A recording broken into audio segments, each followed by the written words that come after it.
नारद जी ने संत के रूप में उन्हें यह मंत्र दिया था। संत की महिमा, संत जब मैं शुरू से कह रही हूँ कि गुरु गोविंद दो खड़े काके लागे पाए, बलिहारी गुरु आपकी गोविंद दियो बताए। गुरु ही गोविंद को बताता है। नारद जी गुरु बनकर आए ध्रुव जी के सामने और फिर साक्षात नारायण के दर्शन हो गए। जब नारायण के दर्शन हो जाए तो मेरा सब खत्म हो जाता है। परमात्मा का स्वरूप ही ऐसा है। सच्चिदानंद रूपाय विश्वोत्पत्त्यादि हेतवे तापत्राय विनाशाय श्री कृष्णाय वयं नुमः। श्री कृष्णाय वयं नुमः। जब सच्चिदानंद की प्राप्ति हो जाए, जब सच्चिदानंद सामने आ जाए, फिर ध्रुव जी कहते हैं मुझे कुछ नहीं चाहिए। भगवान कहते हैं मैं अपने भक्तों की भक्ति कोई अकारत नहीं जाने देता हूँ। मैं सुख समृद्धि वैभव पूर्ण अपने भक्तों को जीवन देता हूँ जब तक मनुष्य योनि में है। पर ध्रुव जी कहते हैं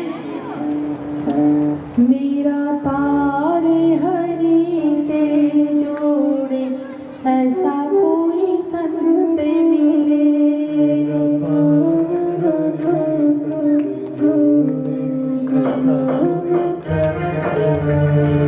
मेरा तारे हरि से जोड़े ऐसा कोई संत मिले। मेरा तारे हरि से जोड़े ऐसा कोई संत मिले। ओ मेरा तारे हरि से जोड़े ऐसा कोई संत मिले। ऐसा कोई संत मिले, ऐसा कोई गुरु मिले। ओ ऐसा कोई संत मिले, ऐसा कोई गुरु मिले। मेरा तारे हरि संग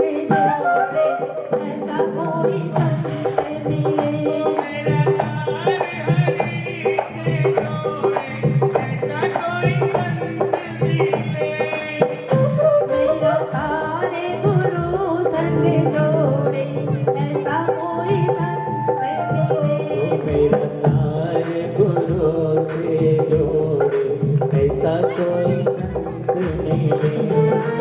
ऐसा कोई संत मिले, ऐसा कोई गुरु मिले। ओ ऐसा कोई संत मिले, ऐसा कोई गुरु मिले। मेरा तारे हरि संग जोड़े ऐसा कोई संत मिले। हो मेरा तारे हरि संग जोड़े ऐसा कोई संत मिले। बोलो सतगुरु महाराज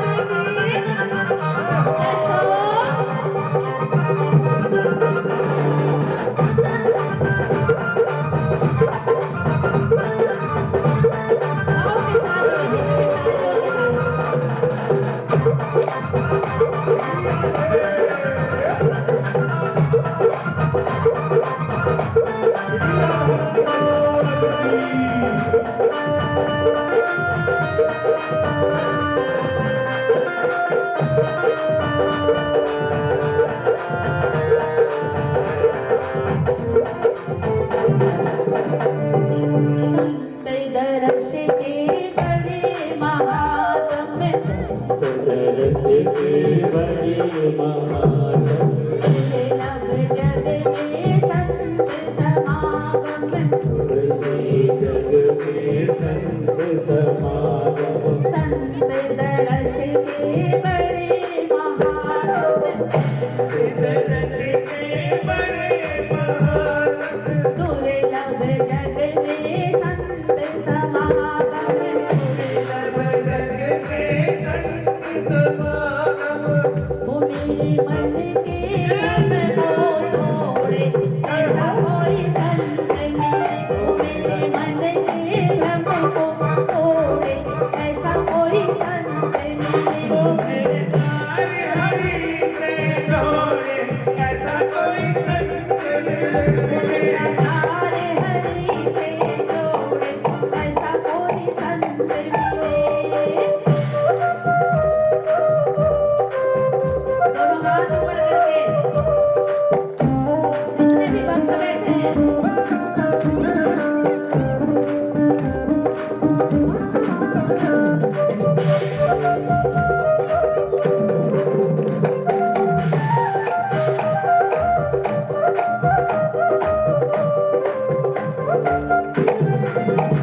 बोलिए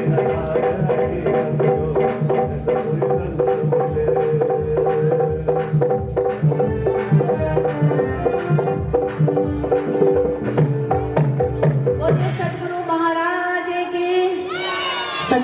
सच्चे मन से, सच्ची श्रद्धा से, हृदय से, शुद्ध हृदय से अपने अपने गुरु महाराज की जय बोलो। बोलिए सद्गुरु महाराज की। गुरु की ही सब महिमा होती है। जीवन में एक बात ध्यान रखना,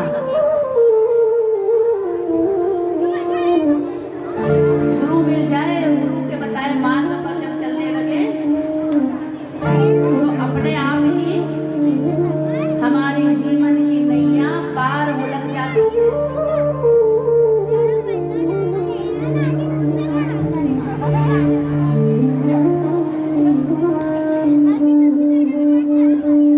इस प्रकार परमात्मा की जब प्राप्ति हो गई ध्रुव जी को,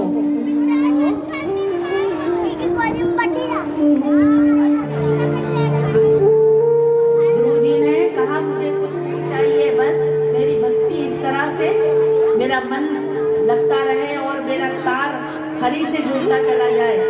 इस प्रकार ध्रुव जी ने ये भगवान से मांगा। फिर परंतु भगवान ने ध्रुव जी को राजपाट दिया। ध्रुव जी का राज्य अभिषेक हुआ और कई कल्पों तक ध्रुव जी ने राज्य किया। एक दिन उनका छोटा भाई उत्तम शिकार करने वन में गया था और यक्षों से युद्ध हुआ। यक्ष मनुष्य जाति में एक जाति होती है, उनसे युद्ध हुआ और वहां उत्तम मारा गया। ध्रुव जी को क्रोध आया। उसने ध्रुव जी ने प्रण किया कि मैं समस्त यक्ष जाति का सर्वनाश कर दूंगा, अर्थात ये जाति ही खत्म कर दूंगा। मार काट कर रहे थे, तभी जो है उनके दादा मनु महाराज जी आए और कहा बेटा मारने वाले हम कौन होते हैं किसी को, जब हम किसी को जीवन दान नहीं दे सकते हैं तो हम किसी को की जान लेने की भी हमारा अधिकार नहीं है।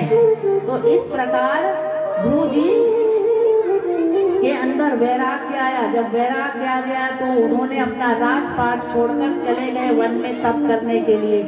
वन में तप करने गए तो कहाँ गए? गंगा, माँ गंगा के किनारे वहां अपना जप कर रहे थे, ओम नमो भगवते वासुदेवाय। परंतु उनके जप में विघ्न बाधाएं आ रही थी।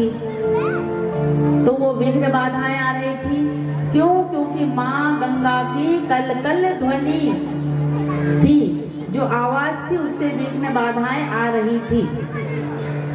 ध्रुव जी वहां से उठकर जाने लगे। अच्छा मुझे एक बात बताओ, अभी आप गंगा जी जाते हो तो गंगा माँ की कलकल की ध्वनि सुनाई देती है आप लोगों की? हाँ करके गर्दन हिला रहे हो।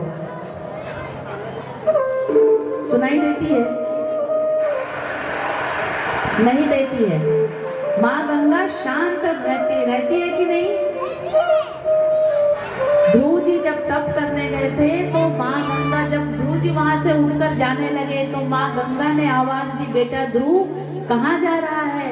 तो कहा माँ मैं आया तो था यहाँ तप करने के लिए, परंतु आपकी जो ये कलकल की आवाज है ये मुझे विघ्न बाधाएं डाल रही है मेरे तप में, इसलिए मैं अन्यत्र स्थान पे जा रहा हूँ। तो माँ गंगा कहती है बेटा जब तू यहाँ आया था तो तुझे देख कर मेरे मन को बड़ी शांति मिली थी कि तू तप करेगा तो मुझे शांति मिलेगी। क्यों बेटा? तू तो यहाँ तप करने आता है, परंतु यहाँ जितने भी जीव आते हैं सब अपने पाप धोने के लिए आते हैं। तो मैं तो इस पाप के बोझ से दबी जा रही हूँ। तेरा तप शायद मेरे काम आए तो मेरे हृदय को कुछ शांति मिले। पाप करते हैं हम जो माँ गंगा में जाते हैं बड़े खुश होकर, वहाँ बड़े चलो बढ़िया गंगा ना, ये कटा गंगा ना है। तो ये नहीं हम विचार करते कि माँ गंगा इस प्रकार जो हम जाते हैं तो उससे हमारा इसीलिए जब गंगा स्नान करने के लिए जाओ तो बहुत श्रद्धा से जाओ और कहो कि माँ मैं आया तो हूँ अपने पाप धोने के लिए, परंतु माँ तू क्षमा करना और आइंदा मुझसे कोई भूल ना हो। कोई वो तो माँ है, माँ आपके पाप लेगी, पर कम से कम उनसे निवेदन तो करके आना, नहीं तो निवेदन और बड़े उससे पाप कर रहे। अब तो पाप धोने गए थे, बड़े गर्व के साथ डुबकी लगाते हैं, नाक बंद करके आंख बंद करके और चले आते हैं। तो इस प्रकार ध्रुव जी वही तप करने लगे। उस दिन से फिर माँ गंगा ने कहा, बेटा तू यहीं बैठकर तप कर, मैं आज के बाद कलकल की ध्वनि नहीं करूंगी, मैं शांत स्वरूप में बहूंगी। तो ध्रुव जी वहीं तप करते हैं। तप करते करते भगवान के पार्षद आते हैं विमान लेकर, भगवान विमान लेकर भेजते हैं। और ध्रुव जी सशरीर गए थे स्वर्गलोक पे भगवान के पास। तभी जब विमान लेकर आते हैं तो काल जो है ना, अब कलयुग में काल सशरीर जाने नहीं देगा। काल आता है सामने कि कहते हैं कि तू ऐसे कैसे तुम सशरीर जा सकते हो, तुम्हें पहले मुझे हराना होगा। परंतु काल ये सोचता है, समझना ध्यान से, काल व्याल मुख ग्रास त्राश निर्नाश हेतवे श्रीमद् भागवतम शास्त्रम कलौ किरेण भाषितम। काल भी क्या सोचता है? काल सोचता है कि ठीक है तो जा तो रहा है सशरीर, और मैं सशरीर जाने नहीं दूंगा, परंतु मेरे भगवान का भक्त है, इसीलिए मैं शीश झुकाता हूँ। जैसे ही शीश झुकाया तो ध्रुव जी ने उसका फायदा उठाया, काल के सर पर पैर रखा और विमान पर चढ़ गए। और भगवान के पार्षद आज बोले नारायण भगवान की। विमान पर चढ़कर और चले गए ध्रुव। कहाँ चले गए? भगवान के पास, स्वर्गलोक पर, बैकुंठ धाम पर। और तभी ध्रुव जी को याद आती अपने माता की याद आती है। कहते हैं मेरी माता पिता कहाँ है? तब जब ध्रुव जी पीछे मुड़ गए तो भगवान के पार्षद कहते हैं कि पीछे वाले विमान पे तुम्हारे माता पिता आ रहे हैं। इसका तात्पर्य ये है भक्तों कि घर में अगर एक भक्त भी जन्म ले तो उसकी आने पहले की 7 पीढ़ी, पितृ दोष किसे कहते हैं? जब भक्ति करते हैं तो पितृ दोष दूर होता है। इसका मतलब ये है, ये जो पितृ मोक्ष भागवत का आयोजन करा है, आप लोग श्रीमद् भागवत कथा का श्रवण कर रहे हैं, अपने पितरों के निर्मित आने वाली 7 पीढ़ी से पितृ दोष से मुक्त होगे। जो पूर्व जो पीढ़ी है, जो पितृ आपके हैं, नाना दादा दादा परदादा सारे पितरों से जो के जो दोष है, वो पितृ जब प्रसन्न होंगे तो पितृ दोष खत्म होता है। आने वाली पीढ़ी, उनकी भी आत्मा को शांति मिल रही है। जो आप मेहनत कर रहे हो ना मेरे प्यारे बच्चों, मेरे कार्यकर्ता भाई, केड़ावदिया परिवार का मैं अभिनंदन करती हूँ, वंदन करती हूँ कि जिन्होंने यहाँ सुंदर सा भव्य आयोजन किया कि श्रीमद् पितृ मोक्ष श्रीमद् भागवत का आयोजन रखा है। ये आप लोगों को बड़ा, मुझे लगता है कुछ लोगों को लग रहा होगा कि क्या भागवत कर रहे हैं, कितना समय खराब हो रहा है, कहाँ हमारा काम। प्यारे बच्चों, आप लोग जो काम कर रहे हो, आप लोगों को ये नहीं जानकारी कि आपके कितने पुण्यों का उदय हुआ है जब आप अपने पितरों के निमित्त श्रीमद् भागवत कथा करवा रहे हो। और भक्तों, यहाँ जो आप पितृ मोक्ष भागवत में बैठे हो, अभी आपको इस विषय में जानकारी नहीं है। आज से ठीक 6 माह जब आपका जीवन जाएगा, 6 माह बाद आप लोग ये विचार करना कि आखिर ये फल हमारे जीवन में क्यों खुशियां आ रही, आखिर ये फल हमें किस कारण प्राप्त हुआ। तो याद कर लेना कि श्रीमद् भागवत कथा का जो आप श्रवण कर रहे हो पितरों के निमित्त, उसका फल आपको प्राप्त होगा। ये होता है श्रीमद् भागवत। बोलिए भागवत महापुराण की।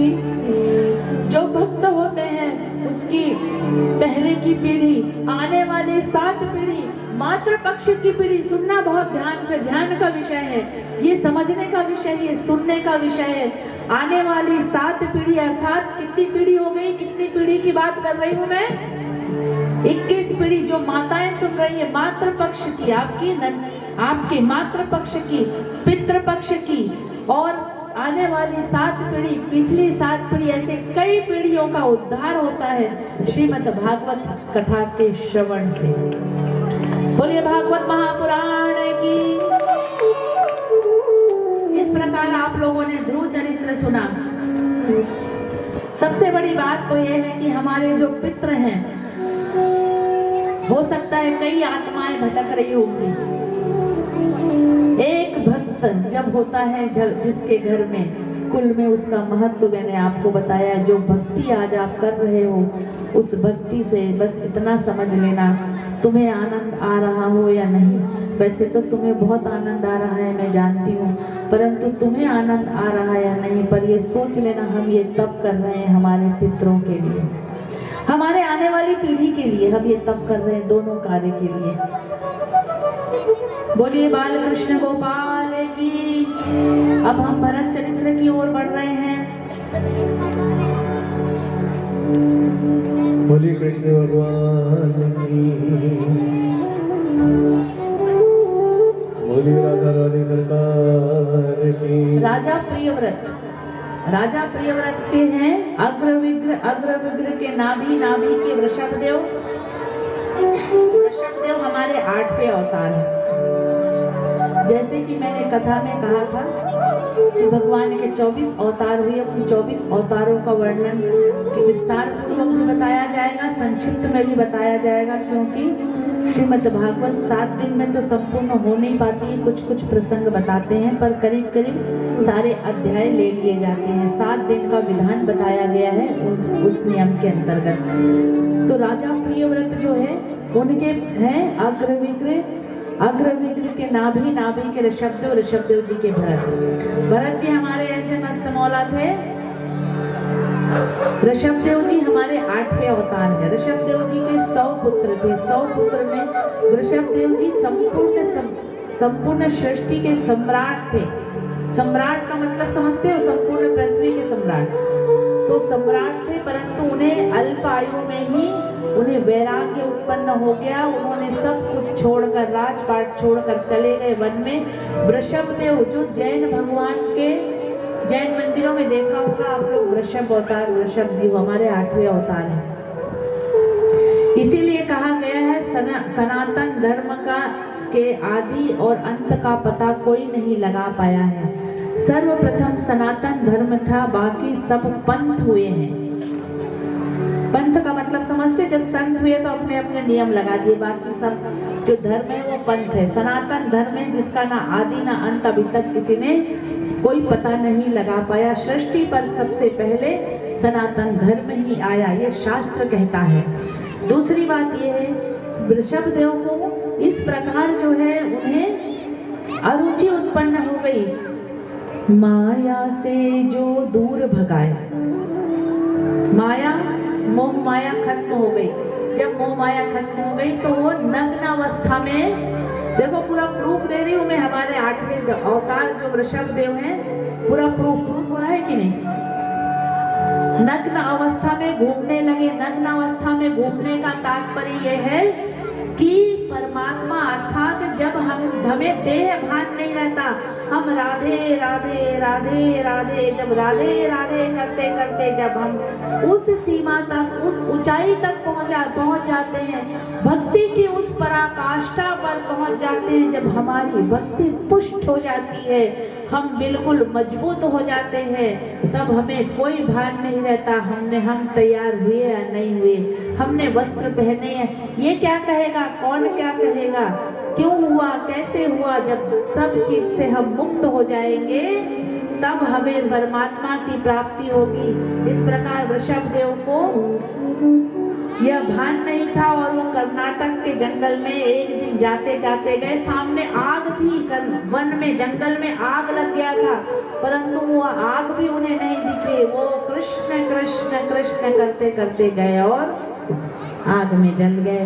उनके पुत्र भरत जी ने सबसे बड़े पुत्र का नाम है भरत जी। भरत जी ने राजपाट संभाला और परंतु उन्हें भी पिता के समान ही उन्हें भी वैराग्य हो गया। भरत जी गए अपनी सब राजपाट छोड़ा, नेपाल में गए और अपनी एक छोटी गांडीकी नदी के किनारे, गांडीकी नदी जहाँ सुखदेव जी शालिग्राम जी, क्षमा चाहूंगी, शालिग्राम जी मिलते हैं। तो वो गए गांडीकी नदी के किनारे और वहाँ अपनी एक छोटी सी पर्ण कुटिया बनाकर और वहाँ तप करने लगे, परंतु एक दिन भरत जी संध्या वंदन कर रहे थे, तभी जो है वहाँ एक हिरनी वहाँ पर आई नदी के किनारे, और वह हिरनी ने गर्भ धारण कर रखा था।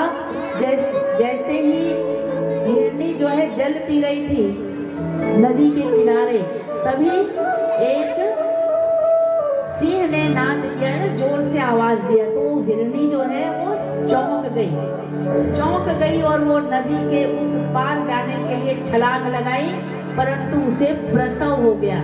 छोटे सा हिरण का बच्चा हो गया उसे, क्योंकि गर्भ धारण कर रखा था। तो भरत जी ने और उस हिरनी ने प्राण त्याग दिया।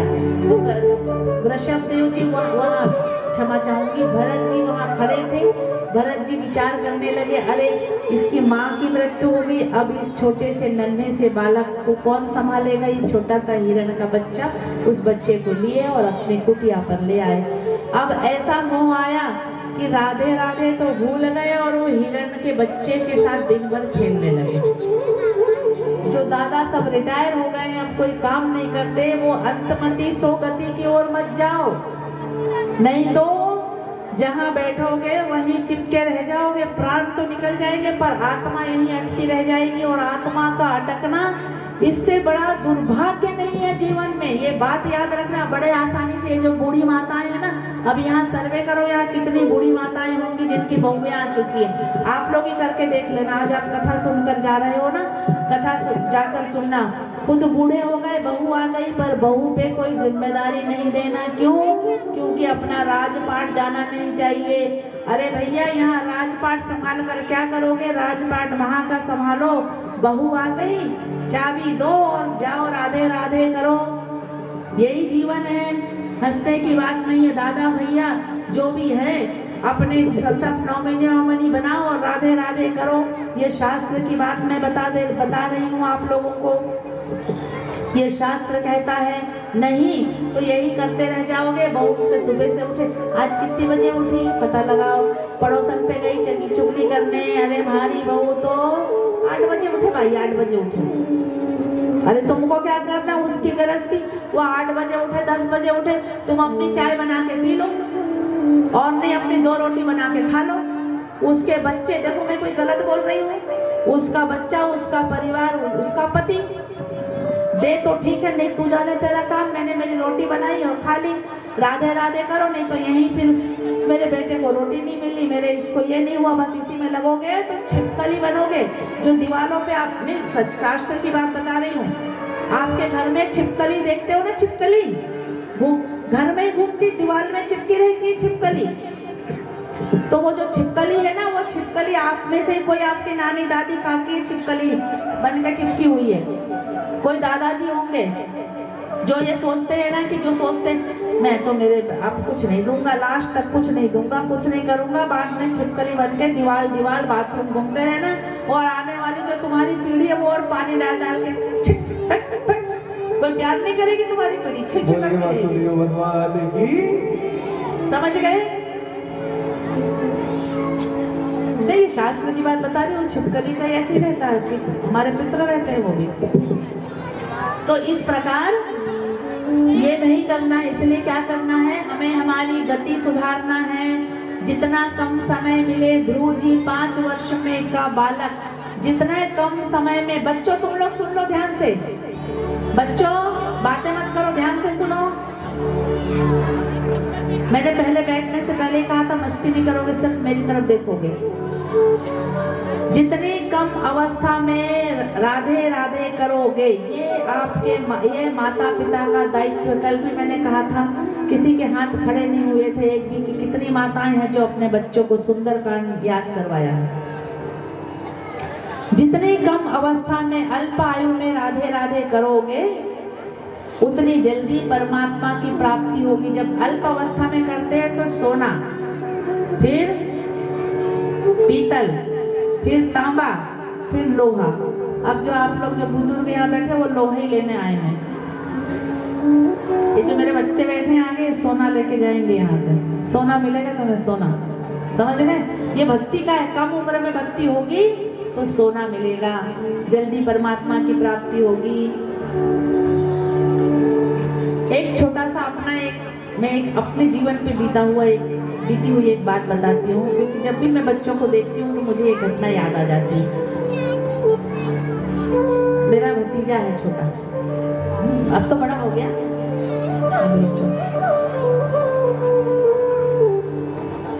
अब तो काफी बड़ा हो गया, लेकिन जब वो छोटा था मैं हनुमान जी को दिए लगाने जाती थी। वो मुझसे थोड़ा ज्यादा लाड़ करता था, तो जैसे मैं जाती, बहुत छोटा था उस समय, स्कूल भी नहीं जाता था और थोड़ा तोतला है, बोलता अभी भी थोड़ा सा कुछ ढंग से नहीं बोलता, उस समय तो बहुत ही तोतला बोलता था। उसको सोचो आप, बच्चे का, मैं बच्चे की बात इसलिए बता रही हूँ कि बच्चे कितने सच्चे होते हैं। मैं हनुमान जी को दिए लगाने जाती थी तो वो मेरी पीठ से टिककर दूसरों को देखता था पर सामने नहीं देखता था। तो एक दिन मैंने उससे ऐसे ही कहा, बेटा थोड़ा भगवान की तरफ देख लिया करो, जब तक तुम मेरे साथ आते हो दिया लगाते हो, सामने देख लिया करो। तो उसने क्या कहा, समझना सुनना, क्या देखो उनकी तरफ, बात तो करते ही नहीं, रोज आता हूँ उनके पास, मतलब रोज आता हूँ, बड़े तरीके से बोला। और मैं सच बता रही हूँ, मैं बिल्कुल प्रसन्न हो गई। उस दिन से मैंने ये तय किया कि भले मैं ये सोचूं, कई बार मैं चिढ़ भी जाती थी, क्या ये पीछे लगता है इसको लेके, क्या कई बार, पर उस दिन से मैंने ये तय किया कि इसको भले ये रोए, कितना भी मुझे समय लगे, पर मैं इसको लेकर ही जाऊंगी हनुमान। समझ गए? बच्चे इतने सच्चे होते हैं, बच्चों को भक्ति में लगाओगे ना, बच्चे जल्दी समझते हैं सारी चीजें। और वो क्योंकि वो मेरे साथ मंदिर जाता था, इसीलिए वो आज की तारीख में भी वो मेरी हर वो धार्मिक बातें, हर बात सुनता है। और मुझे बड़े, उस समय छोटे से बोलता, तुमको कितना कुछ आता है मौसी, तुम कितने बुद्धिमान हो। समझ गए ना? बच्चे, आज मुझे विश्वास है पूर्ण कि जो मैंने उसे बचपने में सिखाया है वो सब बातें उसे याद रहेगी और वो इस समाज का अच्छा भविष्य बनेगा। ये होते हैं बच्चों की भक्ति का परिणाम। कथा क्रम को हम आगे बढ़ाते हैं।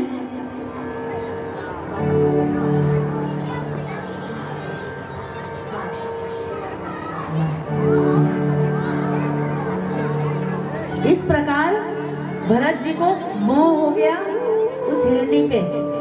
फिर जब उनकी भरत जी ने, एक दिन वो हिरणी जो थी, वो बच्चा था, उसने किसी को देखा नहीं, एक दिन एक हिरणों का झुंड आया, उन्होंने सोचा ये तो मेरे जैसे लग रहे हैं, चले गए झुंड के साथ, अर्थात भरत जी को छोड़कर चला गया। तो भरत जी उस पशु के चिंतन में, पशु से बहुत प्यार करते हैं। और एक कलयुग की फिर बात याद आ गई, लोग आजकल गाय तो पालते नहीं है, परंतु डॉगी को पाल कर रखते हैं, बड़े स्टाइल से, बड़े तरीके से, इतना खिलाते पिलाते हैं। महिलाएं तो विशेष तौर पे, माताएं और बच्चे एक बार माता पिता की बात नहीं मानेंगे, दिन भर डॉगी करते रहेंगे। और महिलाएं भी जितना पति की सेवा नहीं करेंगी, उससे ज्यादा माई डॉगी, माई बेबी, माई स्वीटी करती रहती हैं। तो कुत्ता पालने में विशेष रुचि, कलयुग में यही होगा, कोई बहुत बड़ी बात नहीं है, कलयुग में यही करोगे। परंतु एक बात ध्यान रखना, कुत्ते को रोटी देना अच्छा है, परंतु कुत्ते को घर में रखते हो तो आप जो भी धर्म कर्म का कार्य करते हो, आपके पितृ भी आपसे आपका पानी जल नहीं लेते हैं। अर्थात जो पितरों को देते हो ना, अमावस्या धूप दीप जो देते हो आप, जिनके घर में, जिन्होंने कुत्ता पाल रखा है, और डेहली के अंदर गेट के बाहर कुत्ता होना चाहिए। कुत्ता अगर आपके घर में है तो कुत्ते के पंजे से इतनी नकारात्मक ऊर्जा, कुत्ता बिल्ली नेगेटिविटी देते हैं, तो उतनी नेगेटिविटी होती है कि पितृ उस घर में जल लेने के लिए नहीं आते हैं। और आजकल तो कुत्ते को लेकर बड़े तरीके से अपने, एक बार खुद भले नीचे पलंग पे साथ में सोते हुए सोफा पे मैंने वो घर भी देखे हैं। अगर ऐसा करते हो तो मैं आपको शास्त्र की बात यहाँ से बताकर जा रही हूँ। तो इस प्रकार हिरण, जब उन्होंने शरीर छोड़ा तो हिरण का जन्म लिया, परंतु उन्हें उनके सत्मार्ग सत्कर्म उनके याद थे, तो वो उस जन्म में भी वो प्रभु का नाम, हिरण बन के भी प्रभु का नाम ले रहे थे। फिर उसके पश्चात जब वो हिरण का जब उनकी आयु पूर्ण हुई, जब मृत्यु हुई, तो एक अंगिरस नामक गोत्र के ब्राह्मण के घर भरत जी का जन्म हुआ। भरत जी अब ब्राह्मण थे, पूर्व जन्म में उन्होंने उन्होंने इतना ज्ञान प्राप्त कर लिया था इस जन्म में, उन्होंने वो विद्यालय कहीं नहीं गए, कोई कमाने का कार्य नहीं किया, बस उनके दिमाग में एक ही बात थी, उनके ये बात घर कर गई थी, खिलाने वाला राम, खाने वाला राम, तो रोकने का क्या काम। हम खाने वाला अर्थात प्रत्येक जीव में राम का वास है। जो खा रहा है वो भी राम, जो खिला रहा है वो भी राम, तो रोकने का क्या काम। इस प्रकार भरत जी राम राम राम राम अपने बस राधे कृष्णा हरि शरणम, हरि के शरण में चले गए थे। हरि शरणम हरि शरणम हरि शरणम हरि शरणम हरि शरणम हरि शरणम हरि शरणम हरि शरणम हरि शरणम हरि शरणम हरि शरणम हरि शरणम हरि शरणम हरि शरणम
अभी रुक जाओ, करोगे थोड़ा सा कथा आगे बढ़ा लेना तो फिर कराएंगे, खूब नृत्य कराएंगे।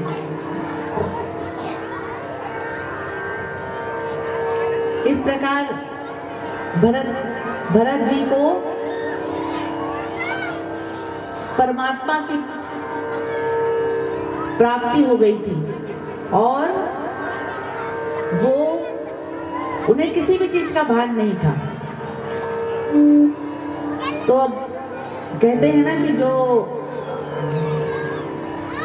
देखो एक बात याद रखना, जो मूर्ख जितना मूर्ख होता है परमात्मा उसी को दर्शन देते हैं। क्यों?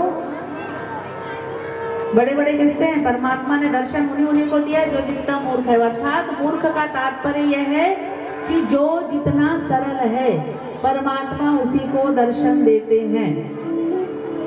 तो अब भरत जी क्या थे कि कुछ करते नहीं थे, पर घर वाले ऐसे बोलते अरे ये तो निठल्ला है, इसको कौन रखे। भाई लोग तो फिर भी रख लिए, पिता की मृत्यु हो गई, भाई लोग रख लिए, पर उसके बाद भाभियां तो फिर भाभियां ही होती हैं।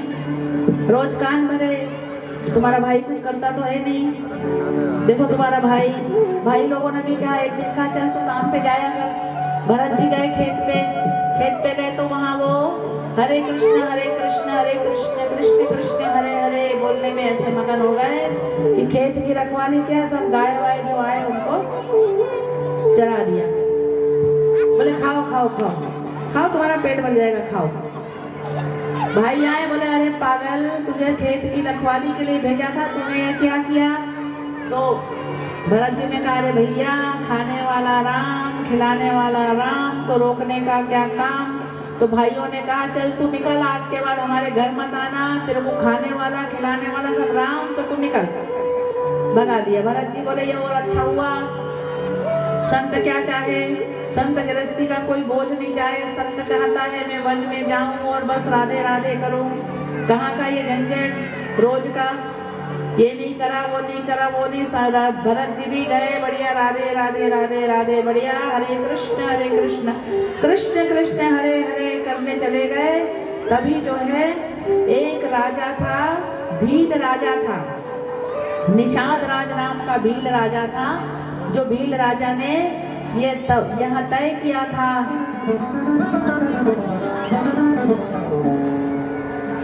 तो भील राजा ने कहा था मुझे पुत्र संतान की उत्पत्ति होगी तो मैं नर बलि चढ़ाऊंगा। बलि चढ़ाने की एक बात और ध्यान रखो, बलि की प्रथा हमारे सनातन धर्म में नहीं है, कहीं शास्त्रों में नहीं लिखा है। सिर्फ भगवान को अगर चढ़ता है तो श्रीफल। कई जगह जैसे भील निषाद राज भील राजा है, आदिवासी जिसे कहते हैं, भील राजा मतलब आदिवासी। देखा होगा हमारे धर्म में कई आदिवासी लोग हैं, सब बकरा बकरी काटा उनका, आज हमारा ये माता जी बकरा चाहे। अरे माता जी बकरा चाहेगी क्या, मूर्ख। कहीं बलि की प्रथा, कहीं सनातन धर्म में बलि की कोई प्रथा नहीं है। उसका कारण ये कैसे पनपा मैं बताती हूँ आपको। वेदों के जो मंत्र हैं वो बहुत कठिन है, उसमें बहुत सारे शब्द ऐसे होते हैं जो कई जो है अल्प ज्ञानी लोग नहीं समझ पाए और बलि की प्रथा चल गई। इस प्रकार हमारे धर्म का विघटन होता चला गया और आज भी होता चला आ रहा है। सनातन धर्म को, सत्य सनातन धर्म को समझ नहीं पा रहे हो। ऐसे कई जगह प्रथाएं चल रही है। राम कृष्ण दो एक है। कुछ लोग कहते हैं हम राम जी को मानते हैं, कुछ लोग कहते हैं हम शिव है, शिव जी को मानते हैं। सुनती हूँ मैं ये सब बातें सुनती हूँ, पर अब हर जगह तो मुझे क्या करना, व्यासपीठ पे बैठूंगी जब समझा दूंगी। सुनते हो आप लोग भी ना। कुछ लोग कहते हैं हम तो शिव जी को मानते हैं, भोलेनाथ जी। अरे ब्रह्मा विष्णु महेश नाम सुना है कि नहीं सुना है? समझ गए? सब एक दूसरे के पूरक हैं, सब ही तुम्हारे पिता हैं। सिर्फ नारायण परम पिता परमेश्वर, ये तीन देवता है, ब्रह्मा विष्णु महेश। शिव जी, भोलेनाथ जी कल के परसों के प्रसंग में आएगा, स्वयं दर्शन के लिए आते हैं। जुग जुग जीवे रे यशोदा तेरो लाल। समझ गए?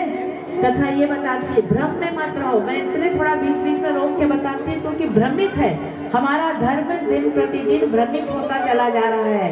इसीलिए राम कृष्ण दो एक है, अंतर नहीं विशेष। एक के नयन चपल है अर्थात चंचल है, दो दूसरे के गंभीर विशेष।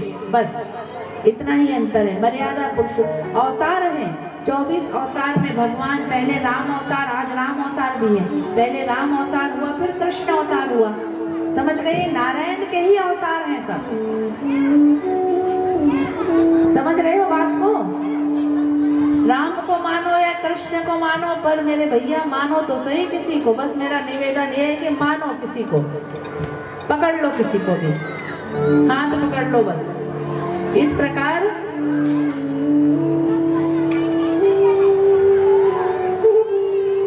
जो निषाद राज राजा थे वो बलि, नर बलि, बोले जाओ ढूंढ कर लाओ। तो भरत जी को पकड़ा गया। भरत जी को पकड़ने के पश्चात भरत जी को नहलाया धुलाया खिलाया पिलाया, बलि का बकरा बनाया गया, वहाँ का माता काली के सामने रखा गया। और जैसे ही भरत जी को बिठाया गया और बिठाने के पश्चात भरत जी ने माँ काली से अपनी आंखें मिलाई, कहा माता कोई बात नहीं, ये शरीर तो नाश्वर है, एक ना एक दिन इसकी मृत्यु होनी है। पर बहुत अच्छी बात है, अगर यह शरीर तुम्हारे काम आ जाए मुझे कोई आपत्ति नहीं है, अगर मेरी बलि चढ़ रही है तो। इस प्रकार भरत जी ने माँ भद्रकाली से अपनी नजरें मिलाई। परंतु माँ तू इस बात का ध्यान रखना कि अगर तूने मेरी बलि स्वीकार कर ली तो मेरा तो कुछ नहीं बिगड़ेगा, पर बिगड़ेगा तेरा। जगत हसाई जग हसाई होगी माँ। जब अपनी माँ, खुद की माँ जो होती है वो अपने पुत्र के लिए अपने प्राणों तक का निछावर कर देती। जैसे अगर पुत्र पर किसी भी प्रकार की विपत्ति आए तो माँ क्या करती है, सब अपने ऊपर ले लेती है। मेरे बेटे को कोई ये संसार की माँ जब ऐसा कर सकती है माँ, तो तू तो जगत माता है माँ। एक बात याद रखना, अगर मेरी बलि तूने स्वीकार कर ली तो माँ का नाम इस जगत में से बदनाम हो जाएगा। भरत जी ने इतना ही कहा कि पाषाण की मूर्ति से माँ भद्रकाली प्रकट हो गई, हाथ पर खड़क लिए और आई, क्रोध में आई और निषाद राज की गर्दन काट दी। निषाद राज गतम प्राण हो गया, मृत्यु हो गई निषाद राज की। और माँ काली आज भरत जी को गोद में लेकर उसे लाड़ प्यार कर रही है, बेटा भरत तूने कितने दुख झेले, आज बोलिए काली मैया की। इस प्रकार बोले बेटा तेरे कुछ प्रारब्ध तू अपने पूरे कर ले, फिर तुझे मेरे ही धाम आना है। इस प्रकार माँ भद्रकाली ने आज भरत जी को गोद में लाड़ प्यार करा। और बाद में भरत जी की जब सारे यहाँ प्रारब्ध भोग लिए तब भरत जी गए कहाँ, माता के धाम पर गए। इस प्रकार माता जी प्रसन्न हुई। बोलिए माँ जगदम्बा की। नवरात्रि का समय है और आप लोगों ने ये प्रसंग सुना और एक माता जी के भजन सुनिए और उसके बाद फिर हम कथा को आगे बढ़ाएंगे। मंत्र मुग्ध होकर जिनको जो नृत्य नहीं कर सकते हैं वो तालियां बजाएं। चलो जितने लोग गरबा करना चाहते हैं सब लोग आ जाओ। बच्चे, छोटे बच्चे बहुत देर से तैयार होकर बैठिए, सब लोग आ जाओ। बच्चे इधर हो जाए, भाई लोग वहाँ घेरा बना लें। हंसो मत, मेरी तरफ देखकर हंसने से मैं आप लोगों को छोड़ूंगी नहीं। जल्दी से भाई लोग वहाँ पीछे, माता यहाँ पूरे पंडाल में लगना चाहिए। माँ जगदम्बा साक्षात प्रकट हो गई है और नवरात्रि का ये अवसर चल रहा है। खड़े हो जाओ, चलो भैया। बोलिए काली मैया की, बोलिए काली महारानी की। तो कल्याणी मेरी माँ, क्या जो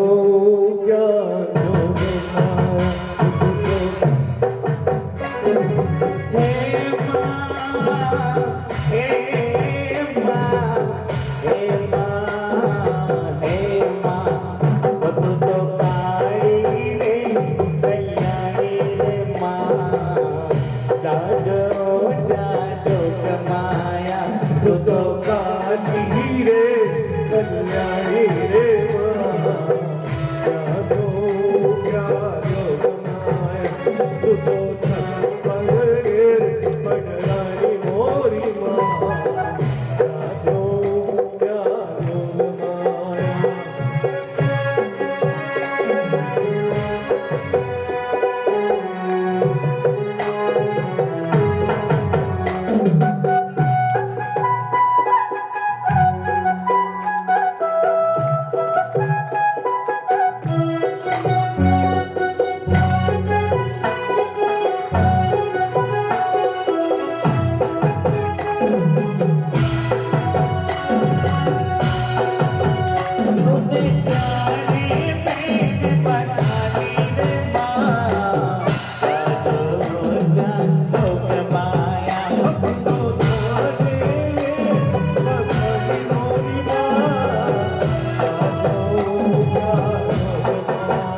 वण जाना रे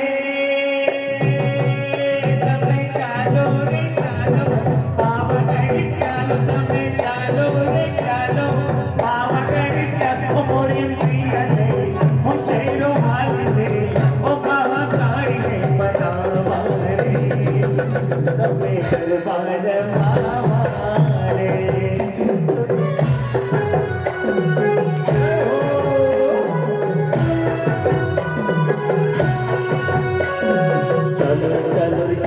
तमे पावगढ़ चालो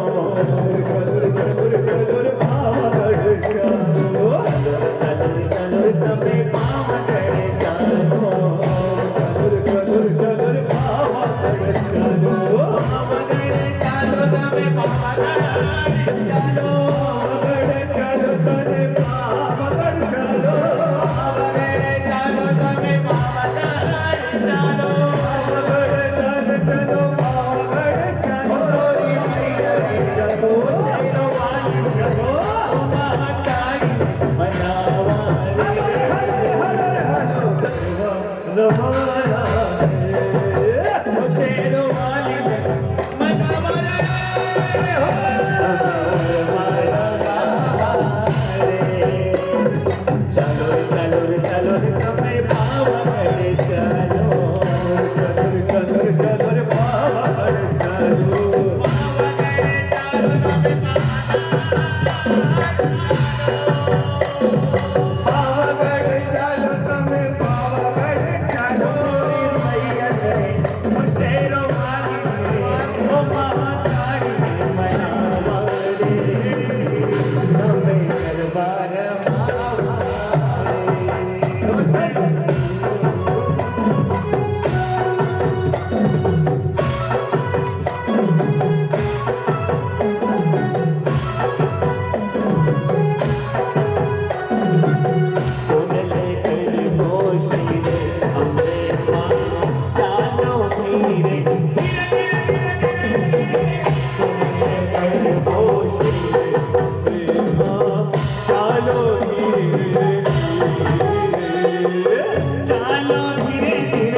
अपने अपने स्थान पर बैठ जाए, बिल्कुल चुपचाप। ये बच्चे बिल्कुल अच्छे, बहुत अच्छा नृत्य कर रहे थे बेटा। आप लोग बैठ जाओ, शांति से बैठ जाओ।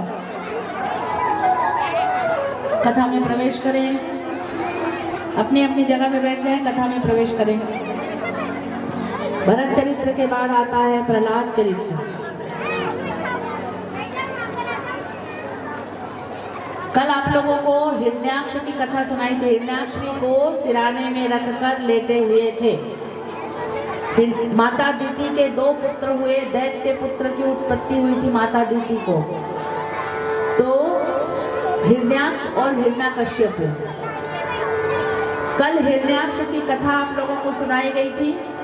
आज हिरण्याकश्यप की कथा आपको सुनाया जा रहा है, जो प्रहलाद चरित्र के अंतर्गत होता है।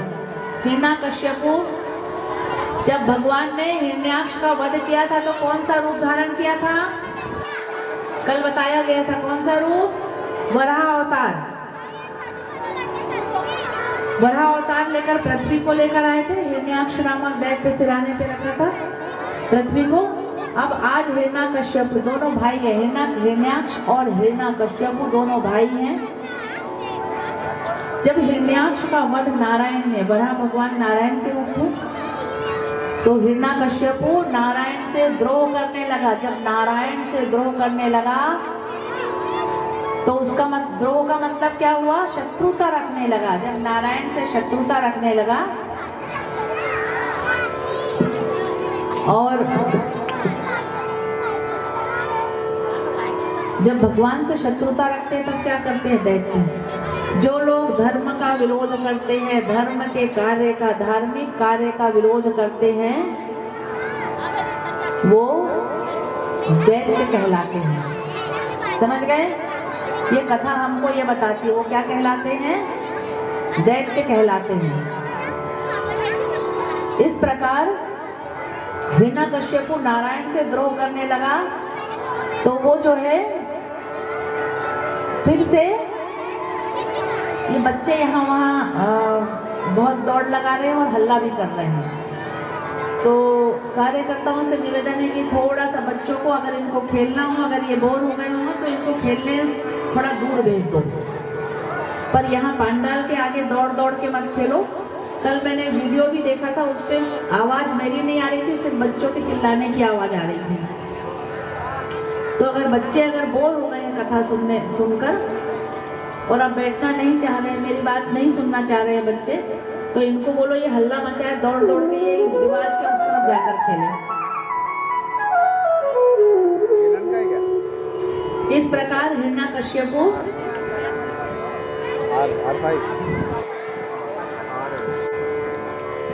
नारायण से द्रोह करने लगा, तो समस्त संत पंडितों सबका विरोध करने लगा। कोई आज नई बात नहीं, अगर आप लोग संतों की का हंसी उड़ाते हो, संतों का मजाक करते हो, तो ये पाप आपको ही जाता है, संत का कुछ नहीं बिगड़ता है।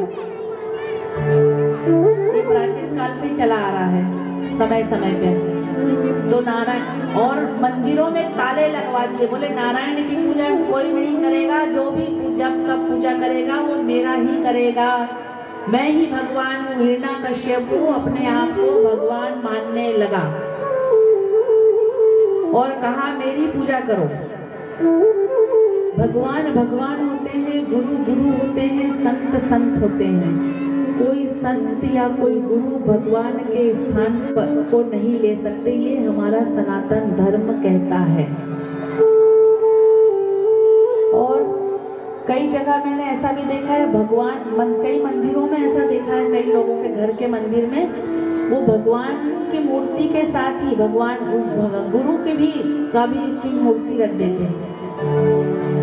गुरु के प्रति आस्था होना ही चाहिए, गुरु ही ज्ञान देंगे, परंतु उनको गुरु के रूप में पूजो, उनको आप ऐसे भगवान के बराबरी से मत रखो। भगवान का स्थान भगवान की जगह है। हिरण्याकश्यप का अहंकार बढ़ता चला गया और अहंकार बढ़ने के कारण वो अपने पाप बढ़ाते चले गए। मंदिरों में ताला लगा दिया गया और मंदिरों में ताला लगाने के पश्चात नारायण का विरोध करा और सोचा मैं नारायण का वध कैसे करूं, उसका उपाय ढूंढने लगा। तो मूर्ख हिरण्यकश्यप ब्रह्मा जी के को पाने के लिए, ब्रह्मा जी से वरदान पाने के लिए तप करने के लिए चला गया। और जब तप करने के लिए गया तो ब्रह्मा जी का तप करने के लिए गया तो सब लोग भगवान नारायण के पास गए कि इसका तो वध करना, ये पापी का पाप बढ़ता चला जाएगा, तो पाप अगर कम हो जाएगा तप करने से, तो इसका वध कैसे करेंगे। तब हिरण्यकश्यप एक वृक्ष पर गया और वृक्ष के नीचे, पीपल के वृक्ष के नीचे बैठ के ओम ब्रह्माय नमः, ओम ब्रह्माय नमः, ओम ब्रह्माय नमः का वध का जप करने लगा। वहां एक तोता माँ सरस्वती के रूप में बैठ गई थी। बुद्धिदायिनी माँ सरस्वती है, तो बैठ गए। तोता जी कहने लगे ऊपर से नारायण नारायण। अब हिरण्यकश्यप क्रोध में आकर कहता है यहाँ भी मेरे शत्रु का कौन है, तोता ही मेरा शत्रु हो गया, मेरे शत्रु का नाम क्यों लिया जा रहा है। तो वैसे ही जो है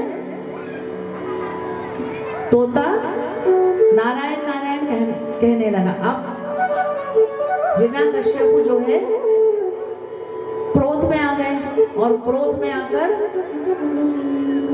अपना जप तप छोड़ के घर वापस चले गए। हिरण्यकश्यप की पत्नी थी कयादु, जो नागलोक की कन्या थी, दैत्य नहीं थी, वो नागलोक की कन्या थी। तो कयादु ने जो है देखा कि मेरा पति तो बड़ा जिद्दी है, दैत्य है, जिद्दी है, ये जो भी संकल्प करके जाते हैं तो संकल्प जो है पूर्ण करके ही वापस आता है। आज आखिर ऐसा क्या हुआ कि मेरा पति अपना संकल्प पूर्ण किए बिना वापस आ गया। कयादु को बोलकर गए थे मैं ब्रह्मा जी को प्राप्त करने के लिए जा रहा हूँ, ब्रह्मा जी से वरदान प्राप्त करने के लिए जा रहा हूँ। तो कयादु जो है सोच रही है कि मेरे पति को, तो बोले अब क्रोधी दैत्य पति है भैया, यूं भी साधारण पतियों से भी आते साथ कुछ पूछो तो डांट पड़ जाती है बहनों को, तो पति दैत्य हिरण्यकश्यप ठहरे। तो हिरण्यकश्यप ने जो है, कयादु ने सोचा मैं हिरण्यकश्यप से रात को पूछूंगी भोजन करते समय। बढ़िया बढ़िया पकवान बनाए, पूड़ी पकौड़े भजिए सब बनाए और भोजन परोसते जा रही है। कह रही है स्वामी लो गरम गरम खा लो। अब स्वामी खाने में जब व्यस्त हो गए तो फिर धीरे से पूछा स्वामी एक बात बताओ, आज आप तप करने के लिए वन में गए थे पर बिना तप किए जल्दी वापस आ गए, क्या बात है। अब हिरण्यकश्यप क्रोध में आकर बोला हाँ देवी मैं तप करने के लिए गया था, परंतु मेरा वो जो शत्रु है ना नारायण, वो नारायण पता नहीं वहां एक तोता बैठ गया वृक्ष पर और नारायण नारायण कह रहा था, मेरे शत्रु का ही नाम ले रहा था। मैं क्रोध में आ गया और मैं क्रोध में आकर मैं घर वापस आ गया, वहां भी मेरा शत्रु नारायण मेरा पीछा नहीं छोड़ा। तो उत्ते में कयादु ने सोचा चलो परमात्मा का नाम चाहे गुस्से में लो चाहे लालच में लो, किसी लोभ पर परमात्मा का नाम लोगे तो बेचारा मेरा नारायण ऐसे हैं, बेचारे मेरे कृष्ण ऐसे हैं कि आप झूठ भी बोलोगे। मरा करते करते वाल्मीकि जी ने, राम याद नहीं रहा उन्हें क्योंकि मार काट किया था, तो मार काट का मरा याद रहा, तो मरा बोलते बोलते तो भी भगवान ने राम समझ लिया। बोल मरा उनको याद रहा कि संत मरा बोले, जबकि बोले थे बेटा जाओ राम करो, तो मरा करते करते इतनी बुद्धि आई कि वाल्मीकि रामायण लिख दिए। वैसे ही जो है आज हिरण्यकश्यप नारायण नारायण क्रोध में कह रहा है मेरा शत्रु नारायण, मेरा शत्रु। सब कथा आएगी, कंस की कथा, हिरण्यकश्यप की कथा, सब अजामिल की कथा, सब नारायण नाम जप की महिमा बताया है। नारायण नारायण कह रहा कयादु, तोता नारायण नारायण कह रहे, हाँ तोता नारायण नारायण कह रहा। अब गई पति गए शयन कक्ष में पैर दबा रहे हैं, तो पैर दबा रही है पत्नी, पैर दबाते फिर पूछ रही है स्वामी बताओ ना तोता कैसे क्या कह रहा था, मुझे विश्वास नहीं हो रहा है तोता नारायण नारायण। अरे हाँ देवी क्या बताऊं, वो तोता बिल्कुल स्पष्ट नारायण नारायण कह रहा। क्या हो रहा है यहाँ? नारायण नारायण हो रहा है। तो नारायण नारायण करते करते जब नारायण नारायण कई बार नारायण का नाम उच्चारण करवाया कयादु ने, उसके बाद कयादु सगर्भा हुई अर्थात गर्भ धारण की। तो गर्भ में कौन आया? भक्त प्रहलाद आए गर्भ में। ये होता है, प्रभु का नाम लोगे तो ध्रुव जैसे पुत्र उत्पन्न होंगे, प्रहलाद जैसे पुत्र उत्पन्न होंगे। इसीलिए मैंने कल भी कहा था हमें अच्छी संतान उत्पन्न हो। इसमें संतान का दोष नहीं है, माता पिता का दोष होता है। समझ रही हो बातें? ये है नाम जप की महिमा। अब प्रहलाद हुए, जैसे प्रहलाद जी का जन्म हुआ तो प्रहलाद जी तो भैया श्रीमन नारायण भजमन नारायण, श्रीमन नारायण भजमन नारायण, हरि नारायण नारायण नारायण, हरि नारायण नारायण नारायण, श्रीमन नारायण भजमन नारायण, श्रीमन नारायण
प्रहलाद जो है भक्ति, परंतु हिरण्यकश्यप को नारायण नाम पसंद नहीं था।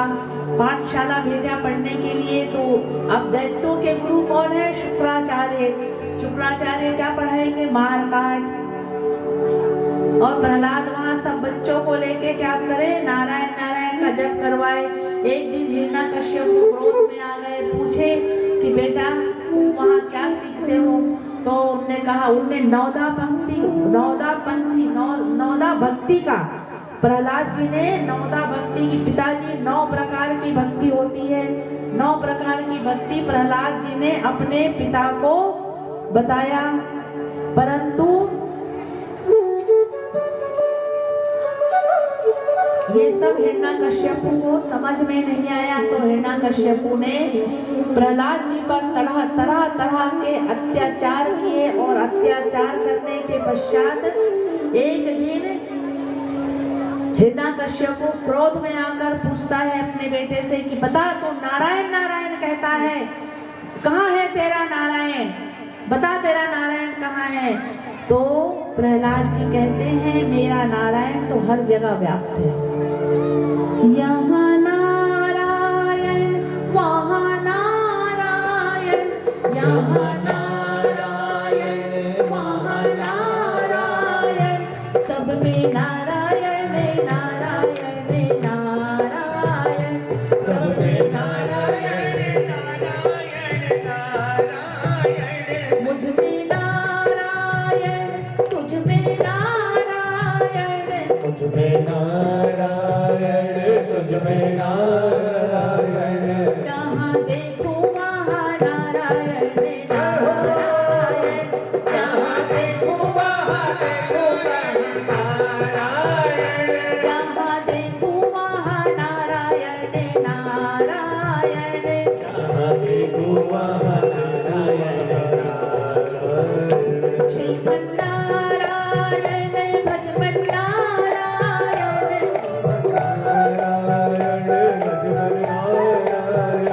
हरि नारायण नारायण नारायण, हरि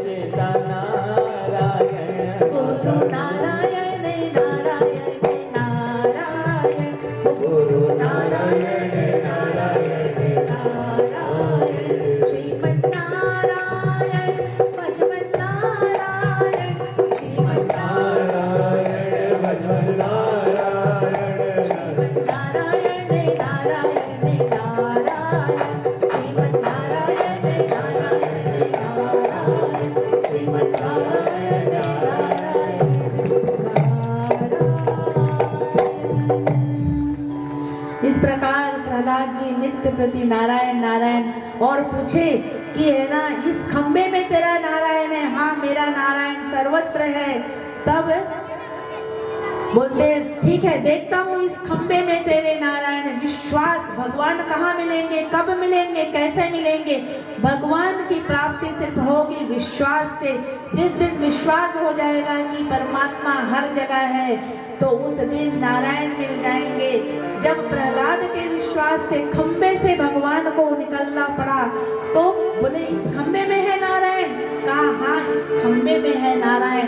तो वैसे ही जो है भगवान ने आज हिरण्यकश्यप तलवार उठाई। इससे पहले जब ब्रह्मा जी को प्रसन्न करने के लिए फिर से हिरण्यकश्यप गया दोबारा तो ब्रह्मा जी से वरदान मांगा, मुझे वरदान दो मेरी मृत्यु ना तो दिन में हो ना रात में हो ना ऊपर हो ना नीचे हो ना अस्त्र से हो ना शस्त्र से हो ना तुम्हारे बनाए हुए इस किसी महीने से हो किसी मास में हो ना तुम्हारे बनाया हुआ किसी जीव कोई भी जीव मुझे मार सके ना मेरी मृत्यु ना अंदर हो ना बाहर हो ना ऊपर हो ना नीचे हो। तो ब्रह्मा जी ने कहा तथास्तु। अब अहंकार का बल इसीलिए तो बढ़ा था। आज अहंकार हो गया कि मुझे तो वरदान मिला है कि मुझे कोई मार नहीं सकता, तो इसीलिए खंबा फाड़ा। जैसे ही खंबा फाड़ा तो साक्षात नारायण नरसिंह अवतार बोलिए नरसिंह भगवान की। हुंकार भरते हुए हुंकार भरते हुए साक्षात नरसिंह भगवान आज प्रहलाद जी भी अपने भक्त की रक्षा करने के लिए आ गए और प्रहलाद को गोद में ले लिया, प्यार करने लगे। उधर हिरण्यकश्यप को के पास गए और दहाड़ मारते हुए आज नरसिंह भगवान हुंकार भरते हुए हिरण्यकश्यप को खींचा और अपने गोद में लिटा लिया। हिरण्यकश्यप बोलता रहा छोड़ दे मुझे, छोड़ दो मुझे, तुम कौन हो, छोड़ दो मुझे, तुम कौन हो। हिरण्यकश्यप ने कहा छोड़ने के लिए विनती की। भगवान ने कहा देख मेरी तरफ मैं कौन हूँ, तूने क्या वरदान मांगा था बता मुझे। हिरण्यकश्यप कहता है मैंने वरदान मांगा था, हा हा हा तू मुझे क्या मारेगा, तू भगवान नारायण नरसिंह भगवान कह रहे मैं नारायण हूँ तो नारायण तू मुझे क्या मारेगा, मुझे तो वरदान मिला है, हा हा हा मुझे वरदान मिला है। क्या वरदान? नारायण कहते हैं बता तुझे क्या वरदान मिला है। अरे मुझे वरदान मिला है मैं दिन में मरूं ना रात में मरूं। आज नरसिंह भगवान पूछते बता ये कौन सा वक्त है। हिरण्यकश्यप घबरा कर कहता है ये गोधूली बेला का समय है, बता तूने दूसरा वरदान, ना मैं अंदर मरूं ना बाहर मरूं, बता तू कहाँ बैठा है। डेहरी पर बैठा हूँ। अगला वरदान बता, ना ऊपर मरूं ना नीचे मरूं, बता तू कहाँ बैठा है। मैं आपके गोद में बैठा हूँ, बता अपने बड़े बड़े नाखून देखो, बता ये क्या है, बड़े बड़े नाखून है, बता तूने क्या वरदान, ना मैं अस्त्र से मरूं ना शस्त्र से मरूं, बता ये कौन सा माह चल रहा है। ये तो अधिक मास चल रहा है, समझ रहे हो, ये अधिक मास चल रहा है। तो फिर तेरे कोई भी वरदान बता मैं कैसे दिखता हूँ, तुम तो ना मनुष्य हो ना पशु हो। बस भगवान ने कहा बस अब तेरा समय पूर्ण हो गया और भगवान आज नरसिंह देवता नरसिंह भगवान हुंकार भरते हुए अपने नाखून से पेट चीर देते हैं और हिरण्यकश्यप की अतड़ी निकाल कर अपने कंधे में लटका लेते हैं। अब राजा परीक्षित सुखदेव मुनि से पूछ रहे हैं इस पापी की अतड़ी को भगवान ने क्यों लटका रखा है। नारायण के सुखदेव जी कहते हैं कि भगवान नारायण ने कहा है तो पापी पर मेरे भक्त का पिता है। समझ गए 21 पीढ़ी वाली बात, पितृमोक्ष भागवत का महत्व समझ गए। है मेरे भक्त का पिता, इसीलिए मैंने इसे कंधे में अर्थात भगवान बार बार नरसिंह भगवान कह रहे हैं, देख मेरी तरफ, देख मेरी तरफ। भगवान कहते हैं किसी तरह भक्त मेरे सामने तो आए। सन्मुख होए जीव जब मोहे, सन्मुख तो होए जीव तब तो मैं इसके पाप काटूंगा, पर भक्त अपने अकड़ में मटकता मटकता जीवन निकाल देता है, भटकता भटकता जीवन निकालता है और भटकने की तैयारी करता रहता है। इस प्रकार प्रहलाद जी को नरसिंह भगवान ने दर्शन दिए। नरसिंह भगवान का जब ये स्वरूप देखा तो प्रहलाद, सब देवतागण, समस्त देवता भयभीत हो गए। माता नारद जी, सब देवता गए। नारद जी दौड़े दौड़े लक्ष्मी जी के पास, चलो जाओ देखो तुम्हारे पति क्या कांड कर रहे हैं आज, क्योंकि नारायण का तो काम है रोज नया कांड करते हैं, चलो जाओ। लक्ष्मी जी गई बड़े उससे तरीके से मटकते देखने के लिए, देखी और बोली तुम लोग झूठ बोल रही है, मेरे पति नहीं हो सकते, नारायण ऐसा नहीं दिखते, मेरा नारायण इतना सुंदर ऐसा दिखेगा, ऐसे नहीं। लक्ष्मी जी को कहा तुम मनाने जाओ, यही नारायण है। सभी देवता, क्योंकि नरसिंह भगवान का क्रोध शांत नहीं हो रहा था, तो नरसिंह भगवान गए। अब सभी देवता मनाए, लक्ष्मी जी से कहा तुम मनाओ। लक्ष्मी जी को भी हूं करके भगा दिया। जब भगा दिया हूं करके, तो प्रहलाद जी से कहा तुम भक्त हो जाओ, नारायण का क्रोध शांत करो। प्रहलाद जी गए। जैसे ही प्रहलाद जी पास में गए, आज परमात्मा ने प्रहलाद जी को अपने गोद में बिठा लिया। प्रहलाद जी प्रसन्नचित्त हो गए और प्रसन्नचित्त होकर भगवान से निवेदन करने लगे,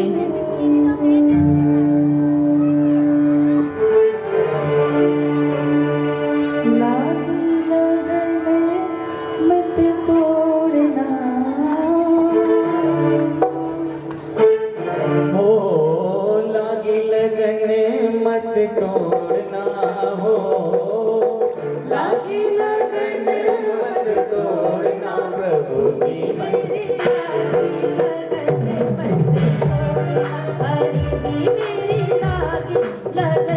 मत तोड़ना, लागी लगन मत तोड़ना, ओ प्यारे लागी लगन मत तोड़ना, प्रभु जी मेरी लागी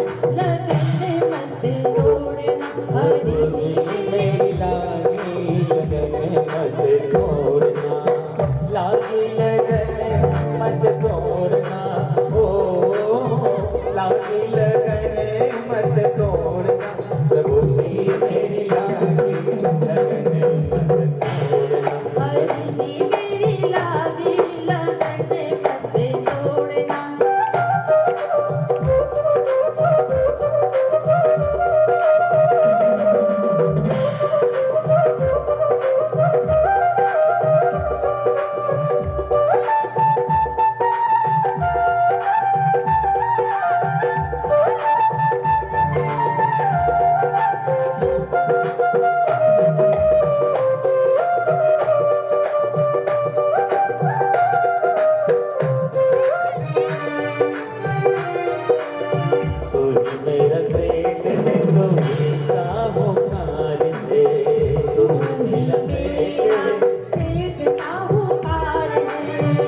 जी मेरी लागे लगन मत तोड़, प्रभु जी मेरी लागे लगन मत तोड़, प्रभु जी मेरी लागे